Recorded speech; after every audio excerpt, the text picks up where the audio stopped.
이렇게 우상향하면서 미국 달러랑 반대로 가는 걸 좀 캐치해서 한국 사람에게는 좀 더 나은 자산 배분 전략이 있는데, 그게 저는 박사님 안녕하세요. 유튜브를 애청하고 있는 40대 직장인입니다. 나이가 있는지라 공격적인 투자를 하려니 부담이 되어서요. 안정적 포트폴리오를 공부하다 올웨더 포트폴리오를 알게 되었습니다. 제 생각엔 꽤나 안정적이라고 생각이 드는데 박사님께서는 어떻게 생각하시나요? 혹시 안정적인 투자를 원하는 40대 직장인에게 알맞는 포트폴리오를 추천해 주실 수 있을까요? 안녕하세요. 28년차 이코노미스트 홍춘욱입니다. 최근에 패밀리 스터디에 많은 관심들 기울여주셔서 대단히 감사드리고요. 또 가을 학기에도 세종사이버대학교 경영학과에서 경제학 원론과 돈의 역사를 통해 살펴보는 투자의 지혜라는 과목도 개설하고 있으니까 많은 관심 부탁드립니다. 이번 시간에는 굉장히 좋은 질문이 나왔죠. 바로 레이 달리오, 세계적인 헤지펀드 매니저인 레이 달리오의 올웨더 전략이라는 거에 대해서 질문이 들었습니다. 실제로 이 올웨더 전략은 저도 상당히 좋아하는 전략입니다. 간단하게 말씀을 드리자면 세계 주식에서부터 시작해서 원자재까지 다양한 ETF들이 지금 개발되어 있으니까 저런 ETF에 대해서 저런 식으로 상당히 자산 배분을 굉장히 잘게 해요. 그래서 예를 들어서 전 세계 주식을 한 40% 투자한다든가 금도 5% 그리고 원자재도 5% 투자하는 꽤 괜찮은 그런 포트폴리오라고 저는 생각합니다. 다만 이게 최선인가에 대해서는 의문을 갖고 있습니다. 이 포트폴리오를 가지고 있는 이유는 간단하게 말씀드려서 세계 경제가 크게 봐서 4가지의 국면으로 달라지는, 그러니까 봄, 여름, 가을, 겨울 4계절처럼 올웨더, 계절의 변화에 구애받지 않고 안정적 성과를 내는 포트폴리오 전략이다라는 점에서 올웨더라는 그런 전략을 쓰게 되는데요. 세계 경제 첫 번째, 경제 성장률이 높아지는 시기, 그러니까 점점 전망이 상향 조정되는 시기들이 있겠죠. 지금입니다. 이런 시기에는 뭐가 좋냐요? 주식이라든가 또는 회사채, 그리고 원자재, 금 이런 게 좋다라고 레이 달리오는 이야기합니다. 이 사람 의견입니다. 두 번째, 그러다가 경제 성장 전망이 하향 조정되는 시기가 오죠. 가장 대표적인 사례를 한번 생각하자면 2018년 하반기 미중 무역 분쟁과 미국 정책금리 인상으로 시장이 어려웠던 시절, 이럴 때는 미국 국채라든가 물가 연동 채권이 좋죠. 또 세 번째, 인플레이션 기대가 계속 높아지는 시기, 지금이네요. 또 이럴 때는 원자재라든가 금, 물가 연동 국채가 좋다고 합니다. 마지막 네 번째, 이건 정말 위험하죠. 인플레이션이 하락하며 디플레에 대한 리스크들이 높아지는 시기는 미국 국채 그리고 경기 부양에 대한 기대 등으로 주식도 좋다고 이야기합니다. 이런 식으로 경제 성장률이 올라간다, 내려간다. 인플레이션율이 올라간다, 내려간다 같은 4가지 국면이 있는데 이때마다 수혜 자산이 다 달라진다고 합니다. 이런 것들을 착안해서 이런 다양한 자산, 주식부터 시작해서 원자재라든가 물가 연동 국채 같은 데다가 다양하게 투자하는 게 올웨더 전략이고, 이 올웨더 전략은 미국인에게는 적합한 전략이다. 저는 그렇게 생각합니다. 근데 한국인에게 적합한가? 이런 부분이 있어서 이제 저는 의문을 갖고 있는 거죠. 왜 그런가? 이 그림 봐주시면 감사하겠는데요. 빨간 선은 달러 가치, 미국 달러의 가치고요. 파란 선이 뭐냐 하면 우리나라 코스피 지수입니다. 완전히 데칼코마니. 그렇죠. 스케치북의 한쪽에 물감을 묻힌 다음에 딱 접었다 펴면 양쪽이 반대 방향으로 모사되잖아요. 그런 것처럼 경제의 어떤 변화를 보여주는 데 있어서 한국 주식 가격은 미국 달러의 가치 반대편에 있다는 걸 한눈에 알 수 있습니다. 자, 이거 굉장히 좋은 발견 아닌가요? 즉, 우리나라 사람들은 한국 주식에 투자를 하고 있는데 한국 주식 가격과 반대 방향으로 움직이는 게 뭐다? 미국 달러 가치잖아요.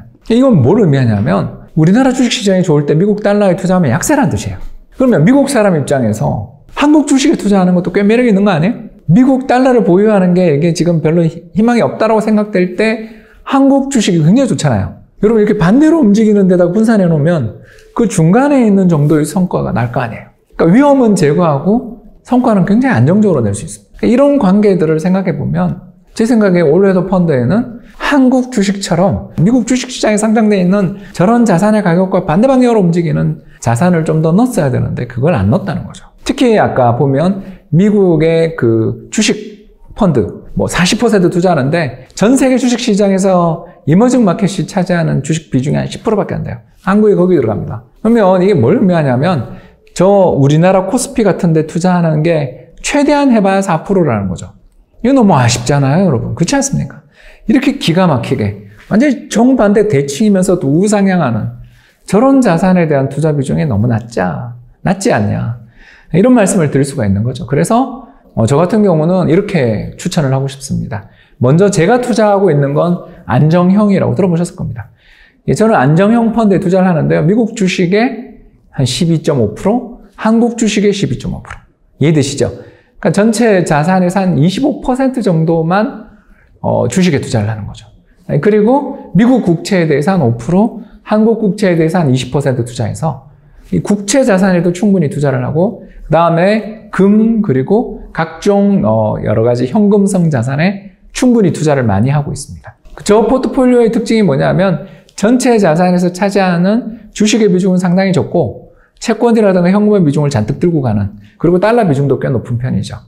이런 자산 포트폴리오를 가져가는 이유가 뭐냐면 저는 나이가 50대니까 주식에 대한 비중이 좀 적은 편이라서 이렇게 하는 거고요. 반대로 성장형, 저 2030 세대에는 성장형을 추천하는데 여기 보시면 미국 주식 25%, 한국 주식 25%, 그리고 미국 국채 20%, 그리고 한국 국채는 10%만 투자를 권합니다. 이런 식의 포트폴리오 차이가 발생하죠.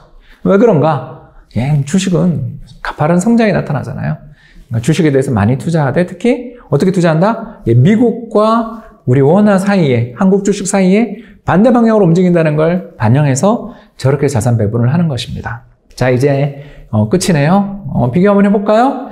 제일 진한 검정색 선, 이 원화 기준입니다. 제일 진한 검정색 선이 뭐냐면 한국의 성장형, 제가 이야기했었던 것처럼 전체 자산의 한 50%를 미국 주식과 한국 주식에 분산 투자하는. 유튜브에 우리 답변 달 때 제가 이걸 많이 추천하죠? 굉장히 간명한 포트폴리오입니다. 이렇게 추천을 하니까 엄청나게 멋진 성과가 나오죠. 참고로 이거는 ETF, 상장지수 펀드들이 한국에 상장되기 시작한 게 한 2010년부터의 일이라서 그때부터 이 투자가 가능했기 때문에 저렇게 그림을 그려놨습니다. 자, 그리고 주황색 선. 제가 지금 실제 투자하고 있는 주황색 선은 저 안정형입니다. 예, 그냥 별로 금융시장이 어떻게 되느냐 상관없이 그냥 우상향하죠. 꾸준히 우상향합니다. 물론 수익률은 좀 부족해요. 왜? 주식 비중이 아까 보신 것처럼 25%밖에 안 됩니다. 그러나 굉장히 안정적이죠. 그 사이에 난리를 치는 애들이 두 개 보이죠. 먼저 빨간 점선이 미국 달러 기준 올웨더, 레이 달리오의 그 포트폴리오를 미국 달러 기준으로 수익률을 측정한 것입니다. 상당히 수익률 좋죠. 성장형 다음 정도 수익률이 나오는데 보시면 알겠지만 저 빨간 선이 검정색 위로 갔다가 또 저 주황색 밑으로 갔다가 변동성이 장난 아니라는 걸 금방 느낄 겁니다. 더 나가서 우리 한국 사람은 어때요? 예, 달러로 투자를 해봐야 어차피 우리 수익은 원화로 환산하게 돼 있죠. 그쵸? 자, 그래서 녹색 점선이 원화로 환산된 올웨더입니다. 레이 달리오의 추천 포트폴리오를 그대로 투자한 걸 우리 원화 기준으로 계산을 해봐야 될 거 아니에요.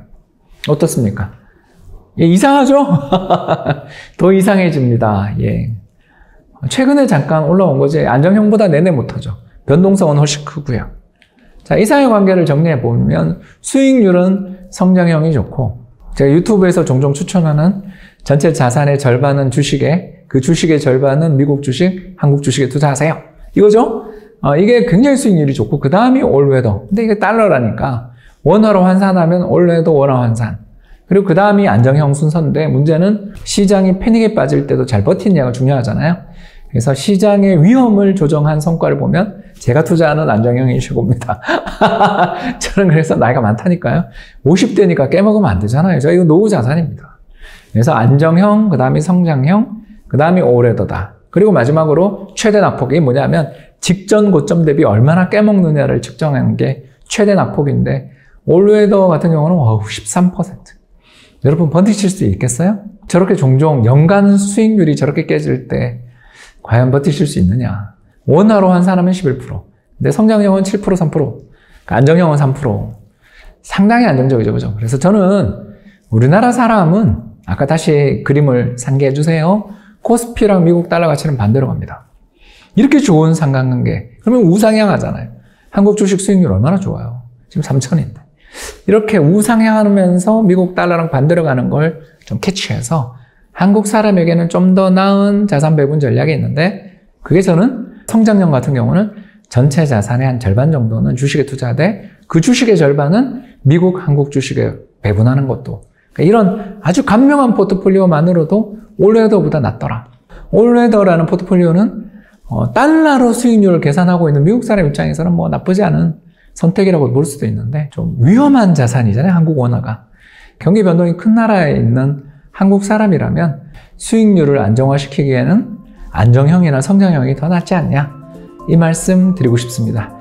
좋은 질문 덕분에 또 이런 컨텐츠를 만들 수 있게 돼서 대단히 감사합니다.